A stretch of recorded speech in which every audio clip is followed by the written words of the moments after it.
The Straits of Mackinac connects Lake Michigan and Lake Huron in a region filled with vibrant activities and diverse ecosystems.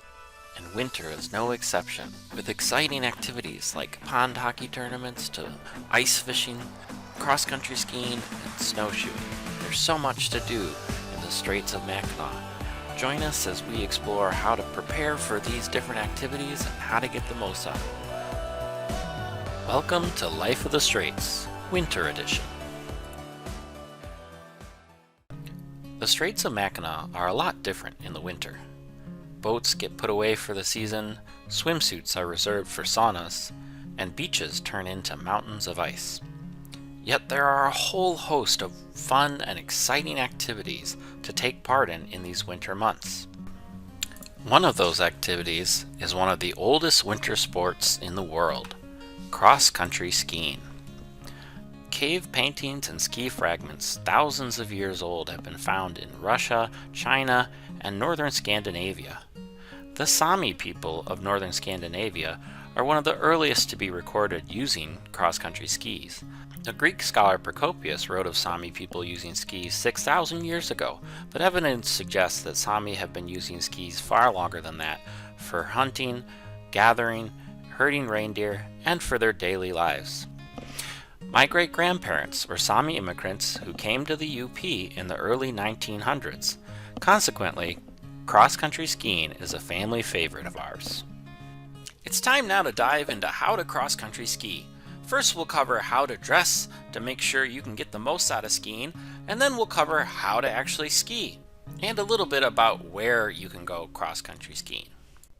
Let's cover some basic safety tips first. 1. Always check the weather. You don't want to go out in a snowstorm or if it's too cold. 2. Bring a map and some water. Cross-country skiing can be a lot of work and you might get thirsty. 3. Don't go alone, especially if this is your first time. Bring a friend or family who can make sure you'll be safe when you're out there. Okay, now Audrey's going to help us learn how to dress for cross-country skiing. The first thing you'll want to do is get a nice base layer. Ta-da! A base layer is something that will help wick sweat off your body. Something made out of synthetic fabric or wool is great. Next, you'll want a layer of insulation. This will depend on how cold it is, how much insulation you might need, but anything from a hoodie to a flannel will get the job done. Alright, last step. Ta-da! You'll need, of course, a wind-breaking layer as your outer layer. It's helpful to have a waterproof and wind-breaking layer as your outer layer to keep you warm while you're out there. Don't forget about your feet, hands, neck, and head. For your feet, you'll want a nice wool or synthetic fabric pair of socks that will fit particularly tight. You don't want them slipping around inside that boot, so get a nice tight warm pair of socks.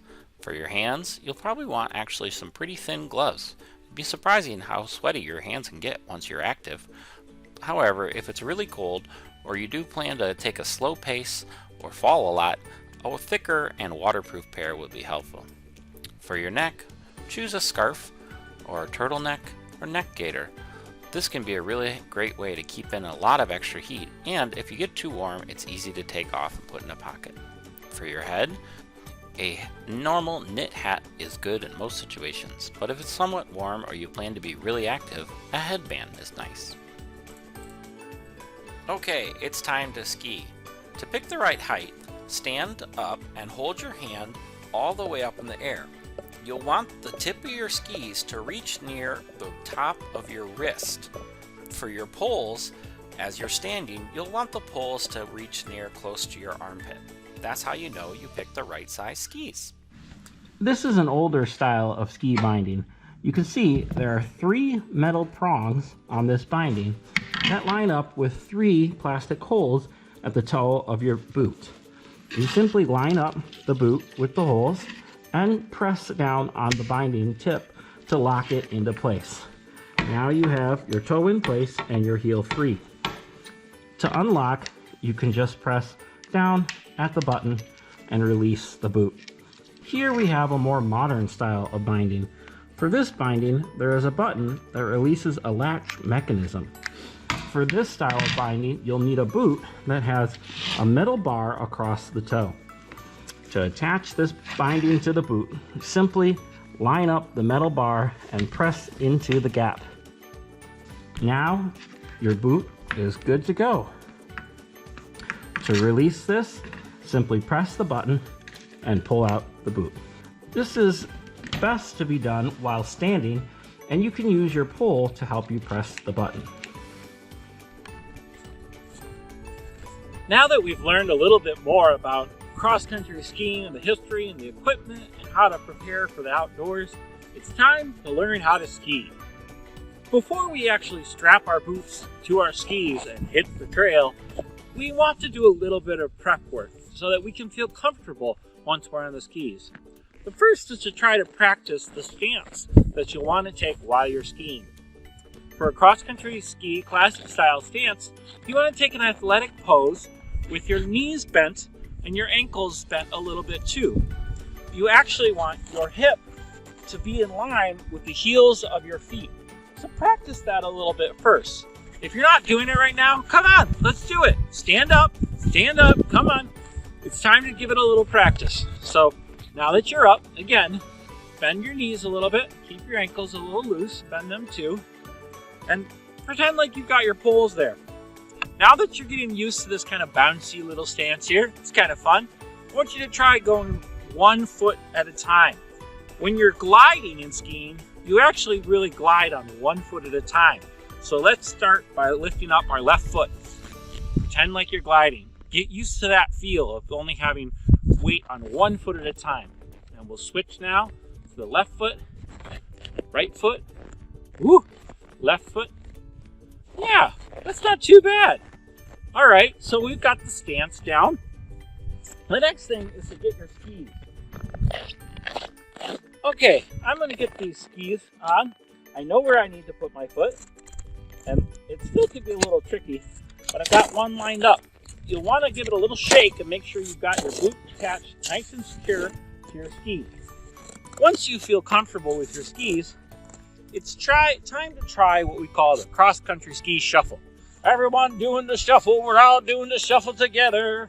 We're doing the cross-country ski shuffle, and it's so much fun. So the shuffle isn't that complicated, and you definitely don't have to sing, especially not as poorly as I just did. But what you're going to do for the shuffle is essentially just walk.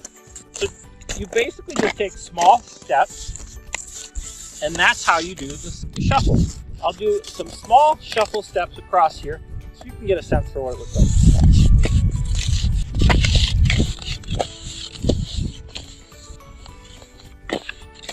This is essentially just walking with skiing, but you want to try to keep your skis in line.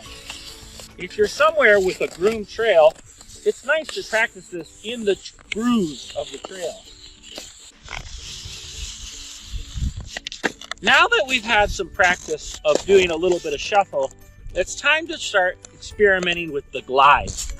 When you're skiing, you really only shuffle when you're going uphill or when you're going really slow. When you're really in a good groove skiing, you're mostly gliding. And this allows the ski to take your momentum and really carry it forward. This is the advantage of skis over snowshoes or just walking, because you can take your momentum and you can turn it into a glide instead of just stomping right into the ground. So to glide, all you're gonna do is shuffle a little bit and then push forward with 1 foot. But again, shuffle, shuffle, glide, glide, glide. Shuffle, shuffle, glide. Shuffle, shuffle, glide. At this point, you may be asking yourself, what about the poles? Well, it's best to try to get a little bit of practice in without the poles before you add them in. The poles, while super helpful, are an extra layer of things to remember. So start first just in a small area with the shuffle and glide. When you're ready to put on your poles, you want to make sure you properly attach them. To attach a pole, you want to put your hand up through the bottom of the loop and then grab the tree. Notice how the strap is resting on the back side of my hand. This will allow me to both use the pressure from my grip and from the strap to help me as I push the poles later on. If your hand is resting down here and not fully on the grip, then you'll need to tighten your straps so that your hand rests firmly in place. Now that we have both poles ready to go, we're essentially ready to start skiing. Before you take off, just practice a little bit with the poles. To use the poles, you want to activate your core and press down on the ground. So again, you activate your core, which means to strengthen those muscles in your stomach area. I don't have a lot of those, but there's something down in there. And you activate your core and you press against the ground. This will allow you, once you're going, to use the poles for leverage, added leverage to really make you go. Okay, now it's time to add the skiing and the poles together. Essentially, what you want to do is just use the pole to plant while you push with one foot and glide with the other. Once you get going, you'll feel a nice rhythm. Push and glide, push and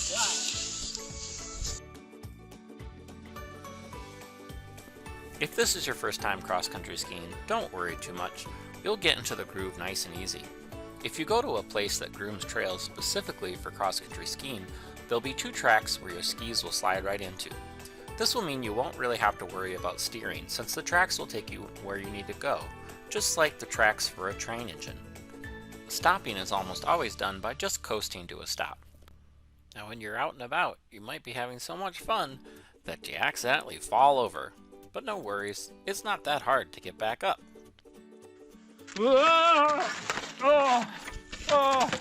Okay, 1, check. I'm okay. 2, stay calm, take my time. 3, untangle my skis and line them up. 4, put them perpendicular to the track. And 5, roll to the knees and get right on up. It's not too bad. Now we're ready to keep skiing and have some fun. Now it's time to figure out where to go skiing.